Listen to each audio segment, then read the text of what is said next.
पूरी देश की जनता उनके साथ है।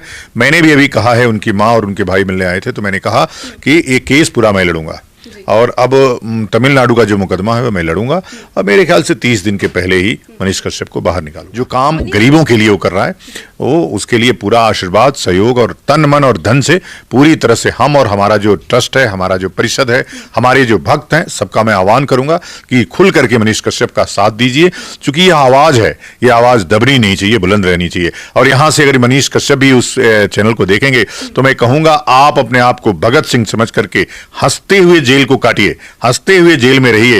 ये दिन जो आपके बीत रहे हैं वह स्वर्णिम अक्षरों में लिखे जाएंगे, इसलिए आप निश्चिंत भाव से जेल काटिए, बहुत जल्दी आप बाहर आएंगे। कोई बेटा अगर जेल में रहता है तो माता पिता निश्चित रूप से विचलित रहते ही हैं। तो जो लक्ष्य था सत्ता का वो तो पूरा कर लिया, लेकिन मैं जो कह रहा हूं ये कह रहा हूं माता पिता को बहुत गर्व होना चाहिए कि उनका पुत्र इतना तेजस्वी ओजस्वी है, जो समाज के लिए इतना काम करने वाला था, वह जेल में गया है। जेल में कोई चोरी करके, डकैती करके, मर्डर करके नहीं गया है। समाज में गांधी 6 साल जेल में रहे, नेहरू कईयों साल जेल में रहे, ऐसे ये शख्सियत नहीं निखरती है।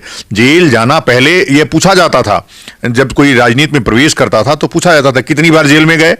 और आज तो चोर उचक्कों का समय है, अच्छे लोगों को जेल में डाल दो, चोर उचक्के सत्ता में रहेंगे।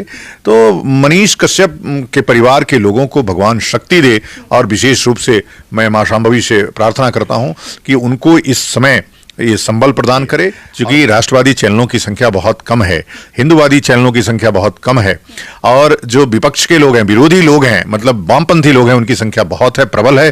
तो इन देवासुर संग्राम में देवताओं के साथ खड़े होइए, मनीष कश्यप के साथ खड़े होइए, तन मन और धन से।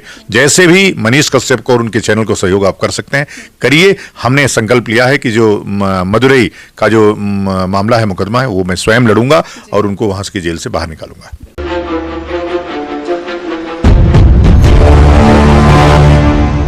इस वक्त हमारे साथ एक खास मेहमान मौजूद हैं। सबसे पहले इनका आपको परिचय बता देते हैं। ये मेहमान शंकराचार्य ट्रस्ट के अध्यक्ष हैं, जो कि स्वामी आनंद स्वरूप महाराज जी हैं। सबसे पहले सच तक न्यूज में आपका स्वागत है जी, बहुत धन्यवाद आपको। पहला सवाल आपसे यही करेंगे, मनीष कश्यप सर को लेकर आपका पर्सनल ओपिनियन क्या है? नहीं, अच्छा है। मनीष कश्यप अच्छे सोशल वर्कर हैं, समाज में अच्छा काम करते हैं, गरीबों, मजलूमों, दबे हुए लोगों की आवाज़ उठाते हैं।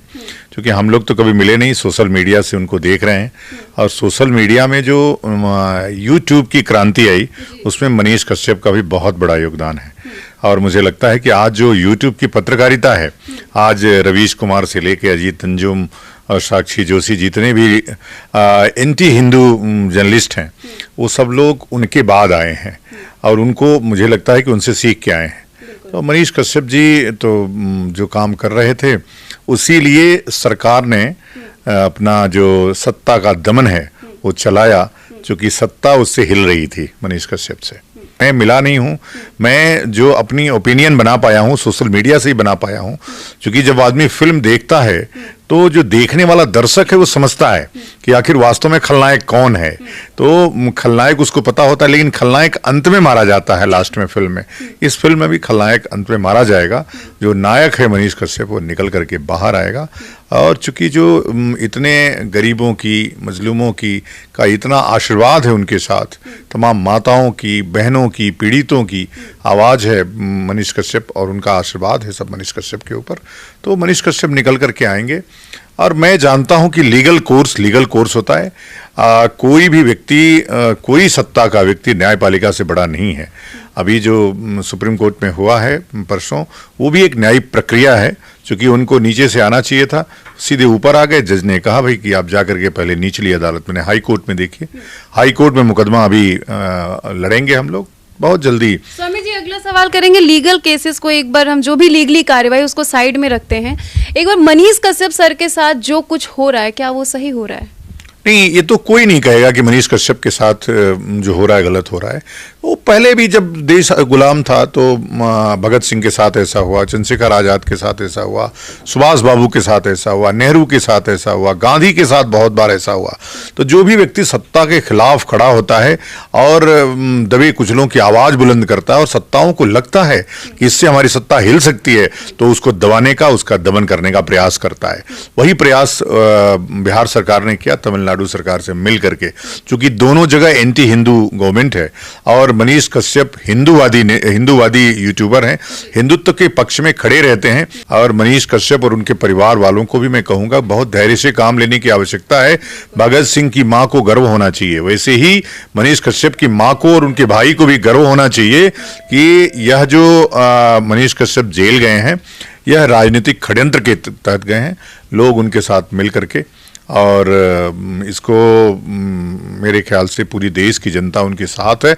मैंने भी अभी कहा है, उनकी माँ और उनके भाई मिलने आए थे तो मैंने कहा कि एक केस पूरा मैं लड़ूंगा और अब तमिलनाडु का जो मुकदमा है वो मैं लड़ूंगा और मेरे ख्याल से 30 दिन के पहले ही मनीष कश्यप को बाहर निकालूंगा। मनीष कश्यप सर लगातार बिहार की आवाज बनते जा रहे थे, गरीबों की आवाज बनते जा रहे थे, सन ऑफ बिहार उनको कहा जाने लगा था, लेकिन फिर भी मनीष कश्यप सर एक दूसरी चीज आस्था में बहुत ज्यादा भरोसा रखते थे। तो सर इस पर क्या कुछ कहेंगे?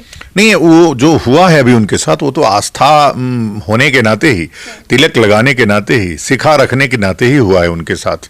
तो ये जितने लोग भी इस टाइप के, जैसे मैं भी 8 घंटे के लिए डिटेन हुआ हरिद्वार में सिर्फ इसलिए कि मैं हिंदुत्व की आवाज बुलंद कर रहा था और मनीष कश्यप भी वही कर रहे थे आए दिन। और उनको लगने लगा कि कहीं मनीष कश्यप से भाजपा को लाभ ना हो जाए, उसके पहले ही इनको दबा दीजिए। मनीष कश्यप को पूरा देश जानता है, बल्कि दुनिया के कई देश के लोग जानते हैं और मुझे फोन भी करते हैं। उन सभी में से एक आप भी हैं। हाँ, मैं भी हूं। मैं बिल्कुल हूं और मैं तो समर्थक हूं, उनका भक्त हूं, अंधभक्त हूं। अंधभक्त मतलब मैं तो रिलीजियस लीडर हूं, ये शब्द कहना, लेकिन भक्ति उसके काम की, जो काम गरीबों के लिए वो कर रहा है, वो उसके लिए पूरा आशीर्वाद, सहयोग और तन मन और धन से पूरी तरह से हम और हमारा जो ट्रस्ट है, हमारा जो परिषद है, हमारे जो भक्त हैं, सबका मैं आह्वान करूंगा कि खुल करके मनीष कश्यप का साथ दीजिए। चूंकि यह आवाज है, ये आवाज दबनी नहीं चाहिए, बुलंद रहनी चाहिए। और यहां से अगर मनीष कश्यप भी उस चैनल को देखेंगे तो मैं कहूंगा आप अपने आप को भगत सिंह समझ करके हंसते हुए जेल को काटिए, हंसते हुए जेल में रहिए।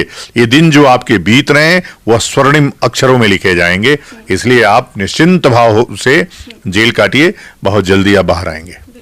तो स्वामी जी देख रहे हैं आप किस तरीके से स्वामी जी का कहना है मनीष कश्यप सर के लिए, जो चीजें वो आप सभी सुन ही रहे हैं। स्वामी जी एक और सवाल करेंगे, मनीष कश्यप सर के साथ जो हो रहा है वो आप सभी जान रहे हैं। अगर देखा जाए, परिवार की बात की जाए तो पूरा परिवार हर एक चीज दांव पर लगा दिया था और अब टूट चुका है पूरा परिवार, तो क्या कुछ बोलेंगे इस पे? देखो, ये जो तोड़ने का लक्ष्य था सरकार का वो तो तोड़ ही रही है। पहले उनका अकाउंट फ्रीज किया, फिर घर पे कुड़की लगा दिया, फिर उनके भाई की नौकरी चली गई सुना हमने, फिर उनके पिताजी बहुत विचलित हैं। कोई बेटा अगर जेल में रहता है तो माता पिता निश्चित रूप से विचलित रहते ही हैं। तो जो लक्ष्य था सत्ता का वो तो पूरा कर लिया, लेकिन मैं जो कह रहा हूं, ये कह रहा हूं माता पिता को बहुत गर्व होना चाहिए कि उनका पुत्र इतना तेजस्वी ओजस्वी है, जो समाज के लिए इतना काम करने वाला था, वह जेल में गया है। जेल में कोई चोरी करके, डकैती करके, मर्डर करके नहीं गया है। समाज में गांधी 6 साल जेल में रहे, नेहरू कईयों साल जेल में रहे, ऐसे ये शख्सियत नहीं निखरती है। जेल जाना, पहले ये पूछा जाता था, जब कोई राजनीति में प्रवेश करता था तो पूछा जाता था कितनी बार जेल में गए। और आज तो चोर उचक्कों का समय है, अच्छे लोगों को जेल में डाल दो, चोर चक्के सत्ता में रहेंगे। तो मनीष कश्यप के परिवार के लोगों को भगवान शक्ति दे और विशेष रूप से मैं मां शांभवी से प्रार्थना करता हूं कि उनको इस समय ये संबल प्रदान करे। और मैं ये कह रहा हूं कि मैं उस पूरे परिवार के साथ खड़ा हूं। मैं ही नहीं, देश का हर नागरिक जो भी देश में विश्वास करता है, भारत में विश्वास करता है, न्यायपालिका में, कार्यपालिका में अब विश्वास करता है, धर्म में विश्वास करता है, वो सब उनके साथ है। बिल्कुल। तो स्वामी जी का साफ तौर पे कहना है कि वो मनीष कश्यप सर के साथ साथ उनके पूरे परिवार के साथ खड़े हैं, फिर चाहे कोई भी सिचुएशन क्यों ना। बिल्कुल बिल्कुल बिल्कुल, पूरी तरह से और तन मन धन से साथ खड़े हैं। मैं फिर से कहूंगा कि जो चैनल चल रहा था वो चैनल भी चलते रहना चाहिए। चैनल पे भी पूरा कुठाराघात हुआ।